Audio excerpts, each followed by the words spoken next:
Ukraine நெருக்கடி நிலை தொடர்பில் ராஜதந்திர ரீதியிலான தீர்வு ஒன்றுக்கு வருமாறு அமெரிக்க ஜனாதிபதி பராக் ஒபாமா வேண்டுகோள் விடுத்துள்ளார். ரஷ்ய ஜனாதிபதி விளாடிமிர் புட்டினுடன் நடைபெற்ற நீண்ட நேர தொலைபேசி உரையாடலின் பின்னர் ஒபாமா இவ்வாறு குறிப்பிட்டுள்ளார்.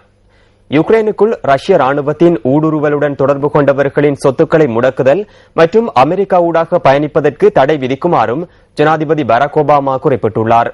இதேவேளை ரஷ்ய துருப்புக்கள் கிரைமியாவின் டி ஃபேக்டோ பகுதியையும் தமது கட்டுப்பாட்டுக்குள் கொண்டு வந்துள்ளனர்.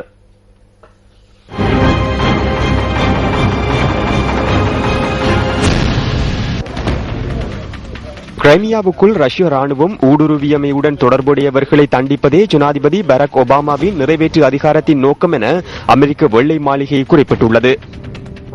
Since the Russian intervention, we've been mobilizing the international community to condemn Ukraine அரசாங்கம் மற்றும் அந்த நாட்டு மக்களுக்கு ஒத்துழைப்பு வழங்கும் நோக்கில் ரஷ்ய ராணுவத்தின் இந்த சர்வதேச சட்டமுறையை சர்வதேச சமூகம் என்ற வகையில் வன்மையாக கண்டிக்கின்றோம். யுக்ரைனின் நிறைமைக்கு பங்கம் ஏற்படுத்தியவர்கள் பொறுப்பு கூற வேண்டும் என்பதுடன் நாட்டின் சொத்துக்கள் சூறையாடப்பட்டவை மற்றும் இவர்கள் மீது தடை விதிப்பதற்கு அனுமதி அளிக்கும் வகையில் இன்று காலை நான் நிறைவேற்ற அதிகார பத்திரத்தில் கைச்சாத்திட்டுள்ளேன். எனது வழிகாட்டலுக்கு அமைய குறித்த சிலர் அமெரிக்கா ஊடாக பயணிப்பதற்கு எமது திணைக்களத்தினரால் தடை விதிக்கப்பட்டுள்ளது.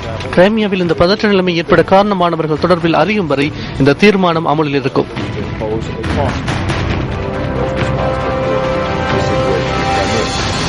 They also give us the flexibility to adjust our response going forward based on Russia's actions.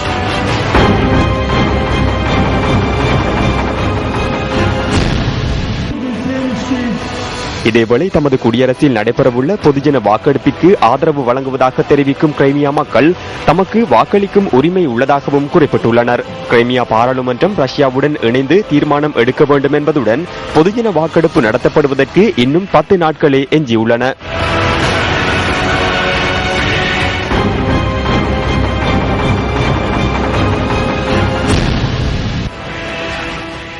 ரஷ்யாவுடன் இணைவதற்கான ரஷ்யாவின் முனைப்புக்கு எதிரான கடுமையான நடவடிக்கையினை ஐரோப்பா எடுக்க வேண்டும் என யுக்ரைனின் முன்னாள் பிரதமர் ஜூலியா டிமெசென்கோ குறிப்பிடுகின்றார். தமது தாய்நாடு தொடர்பில் திடமான நம்பிக்கையுடன் இருப்பதாக டிமெசென்கோவுடன் அயர்லாந்தில் ஊடக சந்திப்பில் கலந்து கொண்ட போது யுக்ரைனின் எதிர்க்கட்சி அரசியல்வாதியும் முன்னாள் குத்துச்சண்டை வீரருமான விட்டலி கிளிட்ஸ்கோ குறிப்பிட்டுள்ளார்.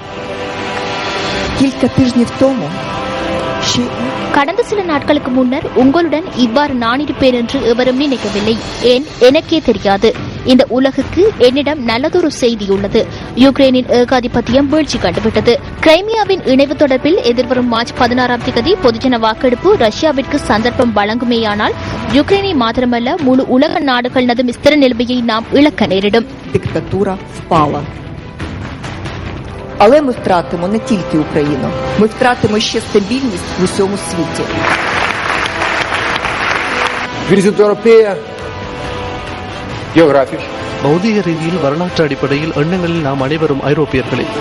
துரதிர்ஷ்டவசமாக ஐரோப்பிய வாழ்க்கை தரத்திலிருந்து சற்று தொலைவில் உள்ளோம். இவற்றுக்கு மத்தியில் ஐரோப்பாவின் ஒரு பகுதியாக இருப்பதற்கு நாம் எதிர்பார்ப்புடன் இருக்கின்றோம். ஐரோப்பாவின் தற்போதைய நிலைமையில் அவ்வாறு எண்ணுவது சற்று கடினமானது. அயல் நாடுகளுடன் துப்பாக்கி பிரயோகம் இடம்பெறுகின்றது. எனவே அயலவர்களுக்கு ஒத்துழைக்க வேண்டுமே அன்றி அவர்களுக்கு எதிராக செயற்படக்கூடாது. Zum Unterstützungsrat, aber nicht zum Kampf.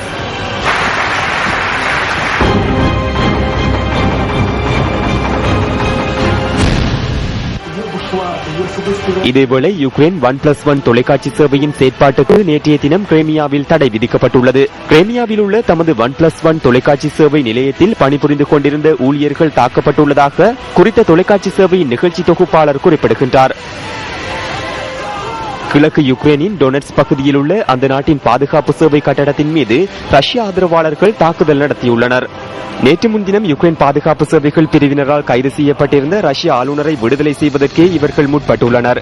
நிலைமையை கலைக்க முற்பட்ட கலக தடுப்பு போலீசாருக்கும் ரஷ்ய ஆதரவாளர்களுக்கும் இடையில் மோதல் ஏற்பட்டுள்ளது. இதன்போது எந்தவிதமான கைதுகளும் ஏற்படவில்லை.